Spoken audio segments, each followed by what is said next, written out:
Assalamualaikum warahmatullahi wabarakatuh. Terima kasih sudah berkenan untuk wawancarai. Aku izin memperkenalkan diri. Namaku Maria Tulkitia. Kamu boleh panggil aku Kak Tia. Aku dari semester 3 program studi pendidikan IPS di UIN Jakarta. Di sini aku izin mewawancarai kamu terkait dengan tipologi belajar atau gaya belajar siswa SMP sampai dengan SMA. Untuk itu aku mau tahu dulu nama kamu, sekolah kamu, sama asal kamu dan juga kelas berapa. Perkenalkan, nama aku Resti Julianti. Aku dari salah satu murid SMP Negeri 87 Jakarta. Aku kelas 8 SMP. Ini dari SMP mana? SMP Negeri 87.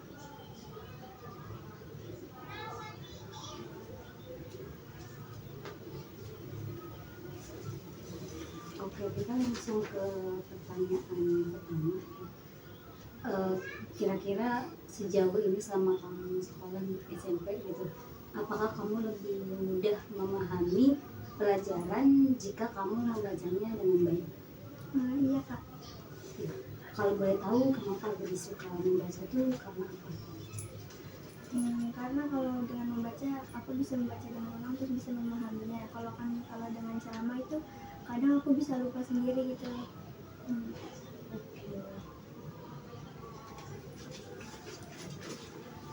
Terus pertanyaan selanjutnya, apakah kamu lebih mudah memahami materi pelajaran kalau kamu mendengar penjelasan materi dengan baik? Aku kadang kurang bisa mempelajarinya dengan baik, jadi lebih mending membaca. Oh gitu, berarti tidak ya? Iya Kak. Tapi kalau boleh tahu di sekolah kamu nih, guru-gurunya tuh lebih banyaknya metodenya tuh ceramah atau kayak membaca gitu, textbook? Bagi aku sih kebanyakannya sedikit ceramah sih. Kamu bosan gak? Kadang bosan sih. Terus pertanyaan selanjutnya, apakah kamu belajar dengan baik ketika kamu dapat menyentuh objek pelajaran tersebut? Misalkan kamu kayak ada pelajaran IPA nih, kayak tentang organ tubuh gitu, terus gurunya bawain kamu peraga gitu. Nah dari situ tuh kamu bisa belajarnya dengan baik kalau ada peraga, atau justru dengan kayak guru jelasin di papan tulis gitu? Aku lebih mending ada peraga, jadi aku bisa lebih tahu.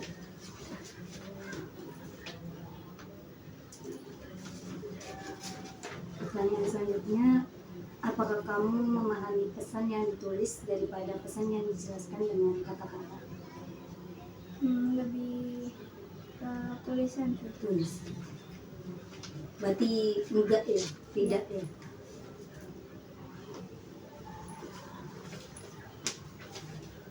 Oke, pertanyaan selanjutnya, apakah kamu mudah memahami pesan yang dijelaskan dengan lisan daripada pesan yang ditulis? Mungkin kayak misalkan guru ngejelasinnya dengan ditulis gitu, bukan dengan ceramah. Kamu kira-kira lebih memahami itu kalau pakai lisan atau tulisan?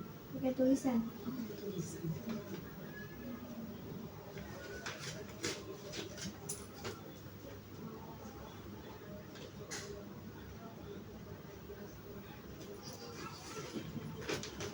Pertanyaan selanjutnya, apakah kamu lebih menikmati belajar langsung seperti misalnya eksperimen, praktikum dibanding daripada belajar di kelas? Lebih mending praktikum, karena kalau pelajaran di kelas itu kadang boring. Boring ya? Iya. Oke, berarti kamu menikmati ya?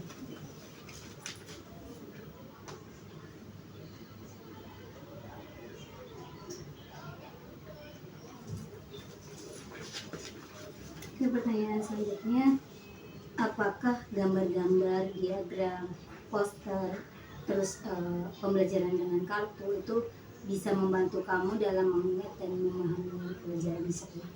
Bisa. Bisa. Tapi sejauh ini mata pelajaran apa tuh yang mungkin gurunya tuh pernah pakai metode itu? Bahasa Indonesia. Bahasa Indonesia. Itu tentang apa tuh materinya? Kayak iklan gitu Kak. Oh, jadi dia kayak nampilin iklannya gitu ya, Iya. customernya gitu. Oke. Terus pertanyaan yang ke-8, apakah membaca buku dengan keras dan berulang-ulang merupakan cara terbaik agar kamu mudah mengingatnya? Bisa Kak. Ya.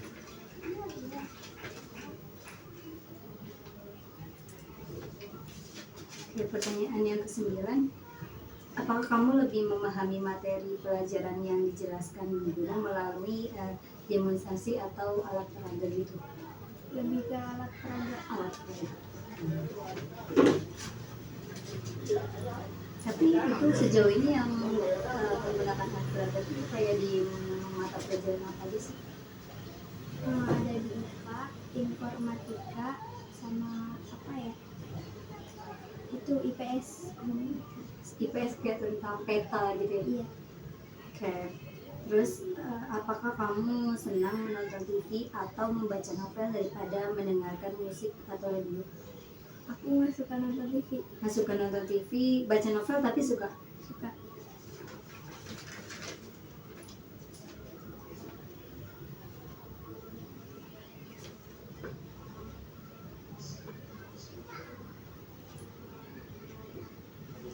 Oke, pertanyaan yang ke-11, apakah kamu senang mendengarkan siaran radio, musik, atau karaoke daripada menonton TV? Ke karaoke Kak. Karaoke.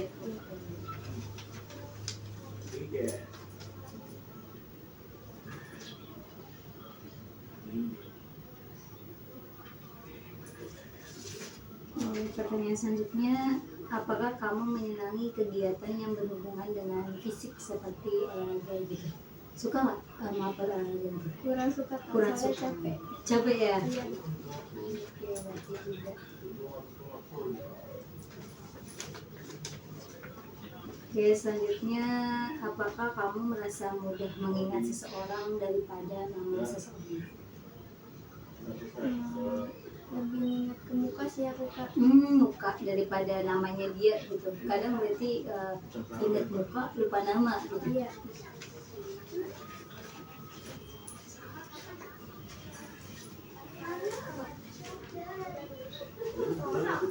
Oke, pertanyaan yang ke-14, apakah kamu merasa mudah mengingat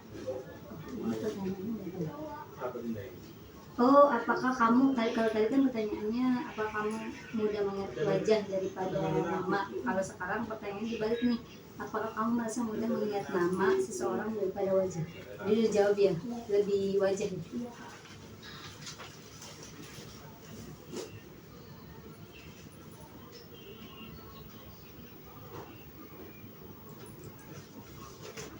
Oke, pertanyaan selanjutnya, apakah kamu ingat dengan baik apa yang kamu pelajari melalui praktik kayak mungkin tadi eksperimen IPA gitu atau IPS gitu dengan peta gitu, itu kamu lebih bisa memahami dengan baik gitu? Iya bisa. Berarti suka gitu yang praktek-praktek gitu yang di luar gitu? Iya Kak. Tapi ya orang yang benar saya boleh dinaik itu.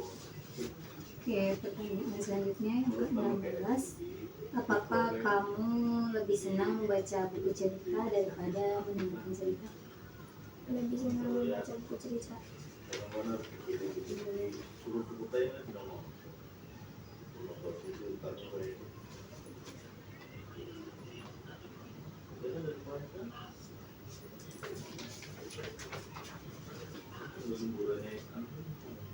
Oke, pertanyaan yang ke-18, apakah kamu jenuh kalau belajar di kelas terlalu lama?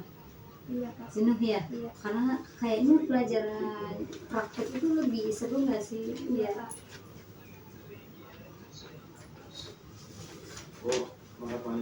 Terus selanjutnya, apakah kamu tidak merasa terganggu dengan suara-suara saat kamu sedang belajar? Kadang aku agak sedikit terganggu.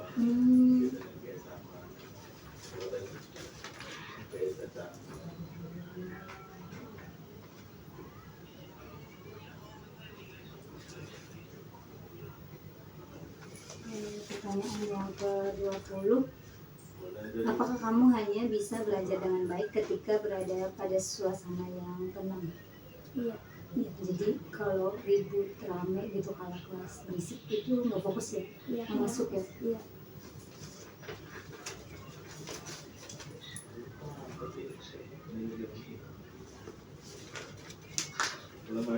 Selanjutnya pertanyaan ke-21, apakah kamu melakukan hal-hal seperti kayak ngetuk-ngetuk pulpen terus menyiapkan permen gitu pas lagi belajar gitu? Aku pernahnya ngetuk-ngetuk pulpen. Pernah, tapi itu pernahnya tuh sering atau mungkin sesekali doang gitu? Sering. Sering? Iya. Oh gitu.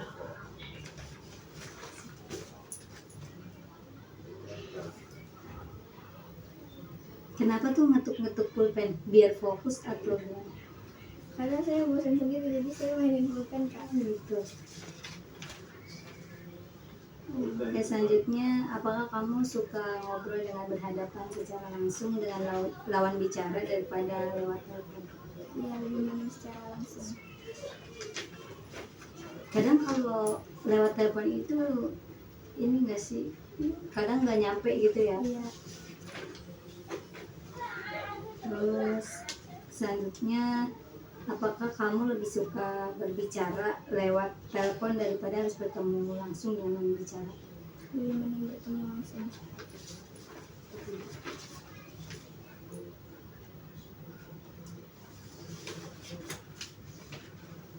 Dan selanjutnya, apakah kamu sangat antusias kalau ikut atau memperbaiki sesuatu dengan tangan kamu? Misalnya kayak ada nih guru yang nyuruh kamu bikin ini kayak kerajinan dari tali liat gitu. Kira-kira kamu itu suka gak begitu tuh, belajar begitu? Suka.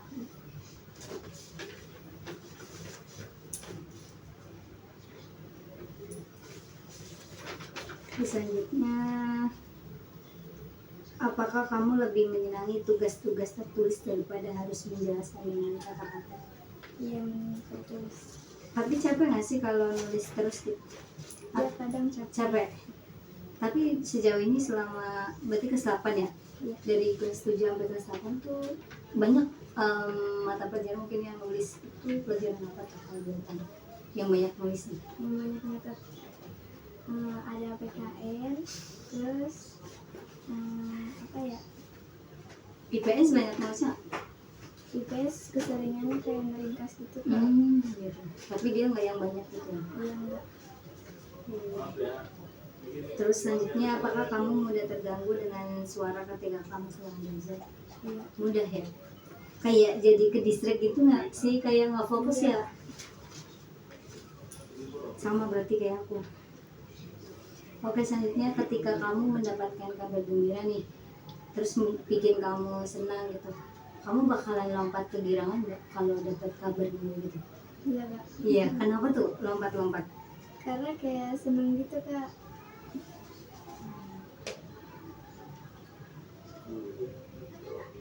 Oke, semua pertanyaannya alhamdulillah udah kamu bisa jawab. Terima kasih udah berkenan untuk diwawancarai. Semoga pertemuan kita ini bisa menghasilkan mungkin pengalaman baru buat kamu dan juga ilmu baru untuk aku gitu. Terima kasih banyak udah meluangkan waktunya. Aku mohon maaf kalau selama mewawancarai kamu ada berkata atau kalimat yang kurang berkenan. Assalamualaikum warahmatullahi wabarakatuh. Waalaikumsalam warahmatullahi wabarakatuh. Di sini saya akan menyampaikan kesimpulan hasil dari observasi psikologi pendidikan saya, wawancara dengan salah satu anak di SMP Negeri 87 Jakarta, yaitu Resti Julianti. Dia merupakan salah satu siswa kelas 8 di SMP tersebut. Adapun hasil dari wawancara kami dapat dianalisis dan dapat ditemukan bahwa Resti memiliki gaya belajar atau tipologi belajar visual dan kinestetik. Kenapa? Karena dari pertanyaan-pertanyaan yang diberikan, dia memberikan jawaban bahwa dia lebih suka belajar dengan cara membaca buku. Kemudian dia lebih suka juga belajar dengan praktik langsung atau menggunakan peraga dibandingkan dengan belajar mendengarkan ceramah guru atau dengan yang berkaitan dengan musik itu dia kurang suka atau tidak suka gitu. Adapun tipologi belajar siswa itu dibedakan menjadi 3 jenis utama. Yang pertama itu ada gaya belajar visual, kemudian ada auditori, dan juga kinestetik. Visual sendiri itu siswa dengan gaya belajar visual akan lebih mudah memahami informasi melalui gambar, diagram, grafik, dan visual lainnya.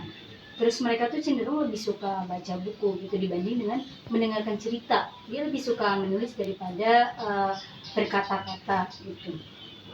Nah, si Resti ini merupakan salah satu anak dengan gaya belajar tersebut, gaya belajar visual gitu.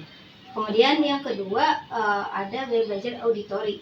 Siswa dengan gaya belajar auditori lebih mudah mendapatkan informasi atau menangkap pembelajaran dengan suara, misalnya dengan diskusi kelas atau dengan ceramah guru. Tapi tadi dari hasil wawancara tadi, Resti tidak menyukai metode pembelajaran dengan ceramah atau diskusi, karena dia lebih suka dengan menonton atau melihat diagram gitu, terus membaca buku gitu. Kemudian yang ketiga itu ada gaya belajar kinestetik. Gaya belajar kinestetik sendiri itu siswa dengan gaya belajar kinestetik lebih mudah memahami informasi melalui aktivitas fisik atau pengalaman langsung, misalnya dengan eksperimen atau dengan pembuatan proyek gitu, proyek belajar gitu, atau dengan menggunakan gerakan tubuh untuk memahami konsep pembelajaran. Tadi saat wawancara tadi saya sempat menanyakan bahwa ada beberapa guru di sekolahnya yang menggunakan media pembelajaran dengan alat peraga, dan Resti menyampaikan dia lebih mudah memahami informasi atau pembelajarannya lebih cepat ditangkap dengan cara peraga atau eksperimen tersebut gitu. Nah, dari sini kita dapat menyimpulkan teman-teman, dari ketiga gaya belajar tersebut, setiap anak, setiap siswa, atau setiap dari kita memiliki kombinasi dari ketiga gaya belajar tersebut. Namun seringkali salah satu gaya belajar lebih dominan. Misalnya seperti Resti tadi, dia lebih dominan belajar dengan membaca buku, artinya dia lebih dominan ke visual, tapi tidak menutup kemungkinan dia juga bisa memahami pembelajaran melalui auditori atau dengan kinestetik itu sendiri. Nah, teman-teman, kita kenapa harus dan perlu mengetahui juga memahami tentang tipologi belajar siswa.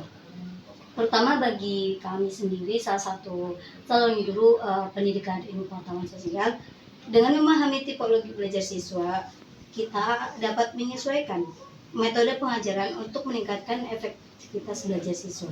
Karena apabila metode pembelajaran yang disampaikan atau diberikan kepada siswa itu tidak sesuai dengan gaya belajarnya atau tipologinya, mungkin siswa tidak akan bisa belajar secara optimal atau hasil output yang akan dia peroleh itu tidak semaksimal dengan yang lain gitu.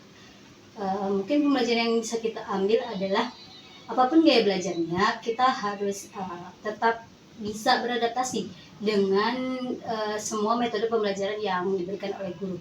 Karena apa? Karena kita tidak bisa hanya belajar dengan satu metode atau gaya belajar saja gitu. Itu akan menghambat hasil atau output kita di akhir. Mungkin itu saja yang dapat saya sampaikan. Semoga observasi yang saya lakukan dengan salah satu anak SMP ini tentang tipologi belajar siswa dapat bermanfaat untuk kita semua, untuk teman-teman yang menonton dan mendengarkan gitu. Kurang lebihnya dari saya, mohon maaf. Assalamualaikum warahmatullahi wabarakatuh.